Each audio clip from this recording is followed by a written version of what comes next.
स्वामी विवेकानंद। स्वामी विवेकानंद वेदांत के विख्यात और प्रभावशाली आध्यात्मिक गुरु थे। उनका वास्तविक नाम नरेंद्र नाथ दत्त था। उन्होंने अमेरिका में स्थित शिकागो में विश्व धर्म महासभा में भारत की ओर से सनातन धर्म का प्रतिनिधित्व किया। भारत का वेदांत अमेरिका और यूरोप के हर एक देश में स्वामी विवेकानंद की वृत्तिता के कारण ही पहुंचा है। उन्होंने रामकृष्ण मिशन की स्थापना भी की थी, जो कि आज भी पूरे देश में काम कर रहा है। वे रामकृष्ण परमहंस के सुयोग्य शिष्य थे। उन्हें प्रमुख रूप से उनके भाषण की शुरुआत मेरे अमेरिकी भाइयों एवं बहनों के साथ करने के लिए जाना जाता है। उनके संबोधन में इस प्रथम वाक्य ने सबका दिल जीत लिया था। स्वामी विवेकानंद का जीवन, उनका जन्म कलकत्ता में हुआ था। इनका बचपन का नाम नरेंद्र नाथ था। उनके पिता विश्वनाथ दत्त कलकत्ता हाईकोर्ट के एक प्रसिद्ध वकील थे। उनके पिता पाश्चात्य सभा में विश्वास रखते थे। वे अपने पुत्र नरेंद्र को भी अंग्रेजी पढ़ाकर पाश्चात्य सभ्यता के ढर्रे पर डालना चाहते थे। इनकी माता श्रीमती भुवनेश्वरी देवी जी थी, धार्मिक विचारों की महिला थी। उनका अधिकांश समय भगवान शिव की पूजा अर्चना में व्यतीत होता था। नरेंद्र की बुद्धि बचपन से ही तीव्र थी और परमात्मा को पाने की लालसा थी। इस हेतु में वे पहले ब्रह्म समाज में गए, किंतु वहां उनके चित्त को संतोष नहीं किया गया। वे वेदांत और योग को पश्चिम संस्कृति में प्रचलित करने के लिए महत्वपूर्ण योगदान देना चाहते थे। ये दैवयोग से विश्वनाथ दत्त की मृत्यु हो गई, लेकिन घर का भार नरेंद्र पर आ गया। घर की दशा बहुत खराब थी। अत्यंत दरिद्रता में भी नरेंद्र बड़े अतिथि सेवी थे। स्वयं भूखे रहकर अतिथि को भोजन कराते एवं स्वयं बाहर वर्षा में रात भर भीगते ठुठुरते पड़े, लेकिन अतिथि को अपने बिस्तर पर सुला देते। स्वामी विवेकानंद अपना जीवन अपने गुरुदेव श्री रामकृष्ण को समर्पित कर चुके थे। गुरुदेव के शरीर त्याग के दिनों में अपने घर को कुटुंब की नाजुक हालत की चिंता किए बिना, स्वयं के भोजन की चिंता किए बिना वे गुरु सेवा में संलग्न हो गए। गुरुदेव का शरीर अत्यंत रुग्ण था। विवेकानंद बड़े स्वप्न दृष्टा थे। उन्होंने एक या जाति के आधार पर मनुष्य में कोई भेद नहीं रहे, इस प्रकार उन्होंने कल्पना की थी।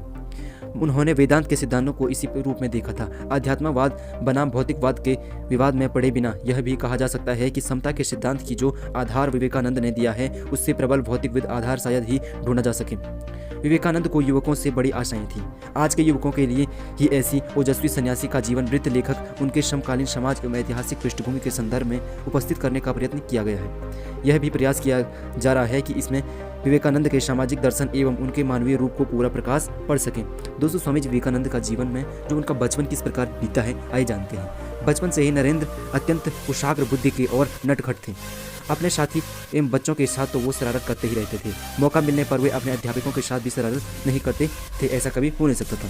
नरेंद्र के घर में नियम पूर्वक रोज पूजा पाठ होता था। धार्मिक प्रवृत्ति के होने के कारण माता भुवनेश्वरी देवी को पुराण, रामायण, महाभारत आदि की कथा सुनने का बहुत शौक था। कथावाचक बराबर इनके घर आते थे।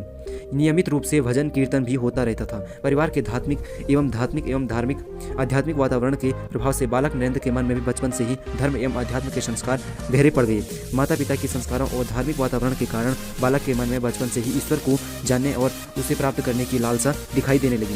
ईश्वर के बारे में जानने की उत्सुकता में कभी कभी वे ऐसे प्रश्न पूछ देते थे कि उनकी माता पिता कथावाचक पंडित जी के चक्कर में पड़ जाते और उसमें विलग्न हो जाते।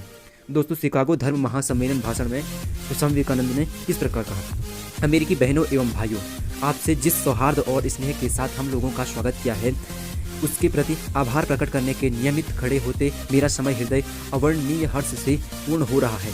संसार में सन्यासियों की सबसे प्राचीन परंपरा की ओर से मैं आपको धन्यवाद देता हूँ। धर्मों की माता की ओर से धन्यवाद देता हूँ और सभी संप्रदायों एवं मतों के कोटि कोटि प्रणाम हेतु हिंदुओं और उनके सभी मित्रों को धन्यवाद देता हूँ। मैं इस मंच पर से बोलने वाले उन कतिपय वक्ताओं के प्रति भी धन्यवाद ज्ञापित करना चाहता हूँ, जिन्होंने प्राची के प्रतिनिधियों का उल्लेख करते समय आपको यह बतलाया है कि सुदूर देशों के ये लोग सहिष्णुता भाव एवं विविध देशों में प्रचारित करने के गौरव का दावा कर सकते हैं। मैं एक ऐसे धर्म का अनुयायी होने में गर्व का अनुभव करता हूँ जिसने संसार को सहिष्णुता एवं सार्वभौम स्वीकृति दोनों ही शिक्षा दी है। हम सब लोग धर्मों के प्रति केवल सहिष्णुता में ही विश्वास नहीं रखते हैं, वरन समस्त धर्मों को सच्चा मानकर स्वीकार करते हैं। मुझे ऐसे देश का व्यक्ति होने का अभिमान है जिसने इस पृथ्वी के समस्त धर्मों एवं देशों को उत्पीड़ितों और सहारणियों को आश्रय दिया है। मुझे आपको यह बतलाते हुए गर्व होता है कि हमने अपने वंश में यहूदियों के विश्वतम अशिष्ट को स्थान दिया था, जिन्होंने दक्षिण भारत आकर उसी वर्ष शरण ले ली थी जिस वर्ष उनका पवित्र मंदिर रोमन जाति के अत्याचार से धूल में अनुभव करता हूँ दिया जा रहा था। ऐसे धर्म का अनुयायी होने पर मैं गर्व का अनुभव करता हूँ जिसने महान जरयुष्ट जाति के अवशिष्ट अंश को शरण दी थी और जिसका पालन वह अब तक कर रहा है। भाइयों, मैं आप लोगों को एक स्रोत की कुछ पंक्तियां सुनाता हूँ जिसकी आवृत्ति मैं बचपन से कर रहा हूँ और जिसकी आवृत्ति प्रतिदिन लाखों मनुष्य करते हैं।